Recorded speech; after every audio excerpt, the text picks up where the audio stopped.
Hi friends, my name is Sumit and welcome to my YouTube channel Study Smart with SM Sir.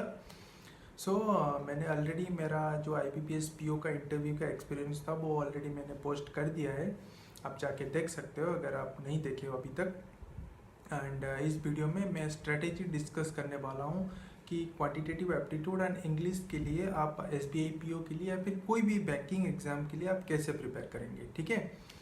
और मैं reasoning का preparation strategy इसलिए नहीं बताऊंगा क्योंकि रीजनिंग सबका हो जाता है, मतलब सबको पता है कि रीजनिंग कैसे करना है, कहाँ से करना है, कैसे प्रैक्टिस करना है। लगभग 95% का बच्चों का रीजनिंग हो जाता है।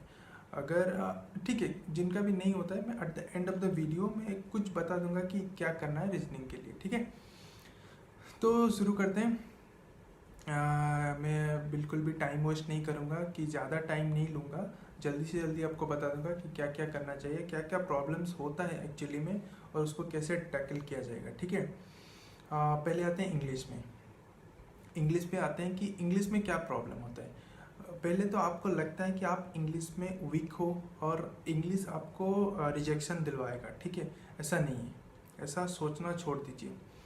मैं जो भी बोलूँगा कट टू कट बोलूँगा, ठीक है। मैंने जो फॉलो किया था वही बोलूँगा, कुछ एक्स्ट्रा नहीं, कुछ कम नहीं बोलूँगा, ठीक है। मैं नहीं चाहता हूँ कि आप मतलब सफ़र करो, ठीक है।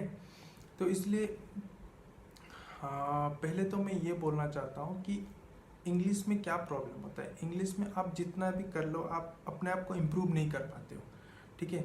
आपको लगता है कि आप इंग्लिश में ही फेल हो जाओगे, जितना भी कर लो एप्टीट्यूड और रीजनिंग जितना भी कर लो आप इंग्लिश में ही फेल हो जाओगे, पर ऐसा नहीं होगा। मैं आपको बता रहा हूँ क्या करना है। डेली इंग्लिश का 2 RC प्रैक्टिस करना है, ठीक है। RC मतलब आपको समझ में आ रहा होगा ना। RC मतलब जो पैसेज होता है, जो पैराग्राफ आता है, उसको पढ़ के प्रैक्टिस करना है, उसको पढ़ के उसका क्वेश्चन सॉल्व करना है। और ये बेटर होगा अगर हम प्रीवियस ईयर क्वेश्चन करें, नहीं तो प्रैक्टिस सेट से भी कर सकते हैं, ठीक है। बस उसको जल्दी जल्दी पढ़ो और क्वेश्चन सॉल्व करो, वो भी टाइमर सेट करके कि मुझे 10 मिनट्स में करना है, मुझे 12 मिनट्स में, 15 मिनट्स में करना है।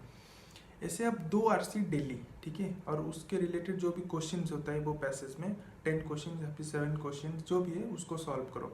मतलब अगर SBI PO 30 डेज के बाद या फिर 3 महीने के बाद है तो आप डेली लगातार 2 RC करना ही करना है। और क्या करना है मैं आपको बताऊंगा क्या करना है। कुछ नहीं करना है। अगर कोई बोलता है कि ये क्या बोल रहे हैं, कुछ नहीं करना है, बस RC करने से हो जाएगा, हो जाएगा, ज़रूर हो जाएगा।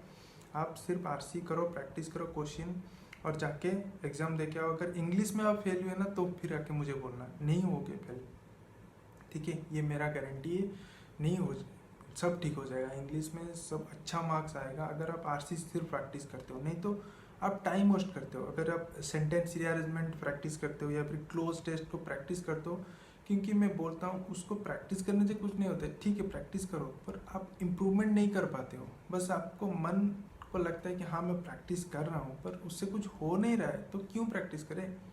RC प्रैक्टिस करो ना, वो जाके करो। RC प्रैक्टिस करने से क्या होगा कि आपका पढ़ने का जो कैपेसिटी है ना वो बढ़ जाएगा, आप जल्दी जल्दी पढ़ पाओगे। जितने जल्दी आप पढ़ के समझ लोगे ना उतने जल्दी आप क्वेश्चन सॉल्व कर पाओगे। तो बस आपको क्वेश्चन एग्जाम में यही करना है, RC करना है, तो इसलिए RC आपको प्रैक्टिस करना है। और आपका अगर न्यूज़पेपर पढ़ने का आदत है और आप पढ़ सकते हो तो आप पढ़ सकते हो। उसमें भी क्या होता है कि आपका पढ़ने का जो कैपेसिटी है ना वो इंक्रीज हो जाता है। मुझे पढ़ने की आदत नहीं है, मैं कभी नहीं पढ़ता हूँ, तो मैंने नहीं पढ़ा था, मैंने सिर्फ RC किया था। वो भी RC करता हूँ और बीच बीच में आडा 24/7 का जो क्विज आता है ना वो दे देता हूँ, ठीक है। और जो भी ऑनलाइन टेस्ट सीरीज में ऑनलाइन टेस्ट कम देता हूँ, ठीक है, उसको मैं बाद में बताऊँगा। इंग्लिश का मैं सिर्फ और सिर्फ RC प्रैक्टिस करके ही गया था और कुछ नहीं, वोकैब ग्रामर कुछ नहीं किया था, एरर वगैरह कुछ नहीं होता है। जितना ग्रामर पढ़ोगे वहाँ जाके गलती करोगे ही करोगे, इसलिए पढ़ना ही नहीं है, ठीक है। RC ही पढ़ो, वो प्रैक्टिस करो और जाके एग्जाम दे के आओ। ये हो गया इंग्लिश के लिए। अब देखते हैं क्वान्टिटेटिव एप्टीट्यूड के लिए क्या करना पड़ेगा। क्वांटिटेटिव एप्टीट्यूड में क्या होता है प्रॉब्लम्स, फर्स्ट ऑफ ऑल मैं वो बताने वाला हूँ कि क्या प्रॉब्लम्स होता है। देखिए ये आपका प्रॉब्लम नहीं, ये आपका कोचिंग इंस्टीट्यूट का प्रॉब्लम है, क्योंकि आप जहाँ से भी पढ़ के आए हो ना कोचिंग करके बैंकिंग का, वहाँ भी ये होता है कि अगर 6 मंथ्स का कोर्स होता है, तो 5 मंथ्स में वही पढ़ाया जाएगा जिससे ओनली 5 to 10 मार्क्स आएगा, जैसे time speed distance, boat and stream, ये सारे चीज़ें होंगी, ठीक है।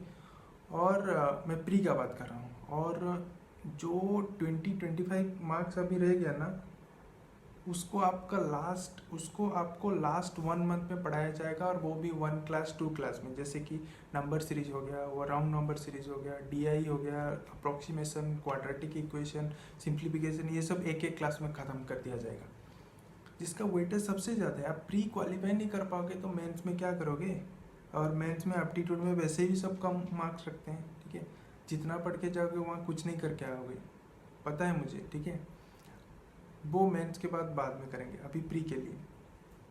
तो क्वांटिटेटिव एप्टीट्यूड में क्या करना है, आप कोचिंग कर रहे हो, आप बिगिनर हो, आप एक्सपीरियंस्ड हो, कुछ भी हो, डजेंट मैटर, ठीक है।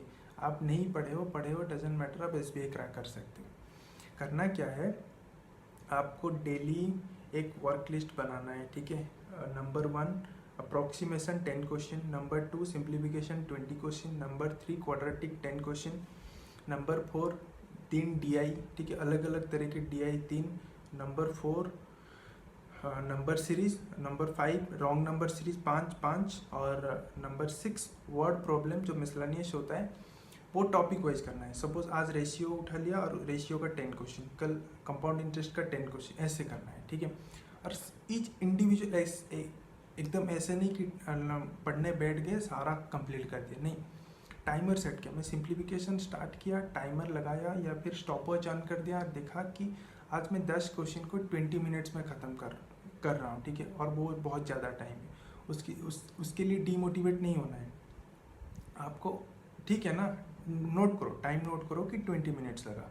ऐसे ही ईच इंडिविजुअल सेक्शन को करते रहो, और फिर से देखो कि सिंप्लीफिकेशन हो गया ना 20 मिनट्स में, तो कहाँ कहाँ मैं जल्दी कर सकता था। मेरा मल्टीप्लिकेशन धीमी हो रहा है तो मल्टीप्लिकेशन मुझे प्रैक्टिस करना है, मुझे टेबल याद नहीं तो टेबल याद करना है, मुझे स्क्वायर रूट, क्यूब रूट और स्क्वायर याद नहीं, वो मुझे याद करना है। वो सब नोट करते रहो, अपना वीकनेसेस वेट नोट करते रहो, और उस पर काम करो। टेबल याद रखो, मल्टीप्लिकेशन जल्दी करना सीखो, स्क्वायर याद रखो, फिर अगले दिन वही वर्क को फिर से करो, ठीक है। 1 2 ऐसे दे दो, 20 अप्रोक्सीमेशन, 20 सिंप्लीफिकेशन, फिर से स्टॉप वॉच ऑन करो, फिर से सिंप्लीफिकेशन सॉल्व करो नेक्स्ट डे, और देखो कि तुमने जो काम किया था अपने वीकनेसेस पे, उसको काम पे लगाओ। और आपने आज 20 मिनट्स की जगह आपने 10 क्वेश्चन को 15 मिनट में ख़त्म हुआ, 5 मिनट रिड्यूस हुआ ना। तो इस तरीके से आप अपना टाइम रिड्यूस करते रहो, ठीक है। और 2 मंथ्स 2.5 मंथ्स प्रिपेयर करने के बाद देखोगे आपका सिंप्लीफिकेशन 10 क्वेश्चन 5 मिनट में ख़त्म हो जाएगा। वही तो चाहिए, और उससे ज़्यादा स्पीड नहीं चाहिए, ठीक है। अगर आपका हो रहा है ना उसी टाइम पे तो बेस्ट है। आपको मतलब मोगली नहीं बनना है, आपको फास्टेस्ट नहीं बनना है, कहीं पे जाके पढ़ाना नहीं है आपको सिर्फ क्रैक करना है एग्जाम, ठीक है। ऐसे ही इंडिविजुअल सेक्शन में करते रहो, हो जाएगा। DI देखो, DI वीडियो देखो, वीडियो भरा पड़ा है यूट्यूब पे कि कैसे कैसे करते हैं, ठीक है। और नंबर सीरीज देखो कि कैसे होता है, क्या होता है, क्यों जल्दी नहीं हो रहा है। ईच सेक्शन के लिए एक वर्क लिस्ट बनाओ कि ये मुझे करना है। जो मैंने बोला एप्टीट्यूड के लिए वही करो डेली बस, और कुछ नहीं करना है। आप ऑनलाइन टेस्ट दो नहीं दो, डजेंट मैटर, हो जाएगा। डेली 2 मंथ्स तक ये वर्क लिस्ट कंटिन्यू रहना चाहिए। और इंग्लिश का 2 आवर्स, और रीजनिंग का आपको पता है, रीजनिंग का क्या करना है, रीजनिंग का 2 पॉजल करना है, ठीक है। इनइक्वालिटी 5 क्वेश्चन करना है, कोडेड इनइक्वालिटी 5 क्वेश्चन, सिलॉक्स 5 question, coding decoding easy pattern वाला 5 क्वेश्चन, और कोडिंग डिकोडिंग जो न्यू पैटर्न का आ रहा है उसका 5 क्वेश्चन, अरेंजमेंट बीच में 5 क्वेश्चन कर देना है। और क्या आता है उसमें, बस यही आता है। प्लॉट रिलेशन, डायरेक्शन, मतलब रीजनिंग में से हर सेक्शन में से एक एक क्वेश्चन को टाइमर सेट के कर दो, ठीक है। टाइमर सेट करके कर दो, नहीं तो एक सेट ही प्रैक्टिस कर दो। ऐसे ही करते रहो, आराम से हो जाएगा। प्री होने के बाद करते रहो, फिर मैं आपको बताऊंगा आगे जाके कि मेंस के लिए भी कैसे प्रिपेयर करना है, और इंटरव्यू के लिए भी कैसे प्रिपेयर करना है, सब बताऊंगा, ठीक है। तो प्री के लिए ये स्ट्रेटेजी आप फॉलो कर सकते हो, ठीक है। थैंक यू, एंड मेरे चैनल को सब्सक्राइब करो, एंड इस वीडियो को शेयर करो ताकि मैं आगे वीडियो बना सकूं, ठीक है। Thanks a lot.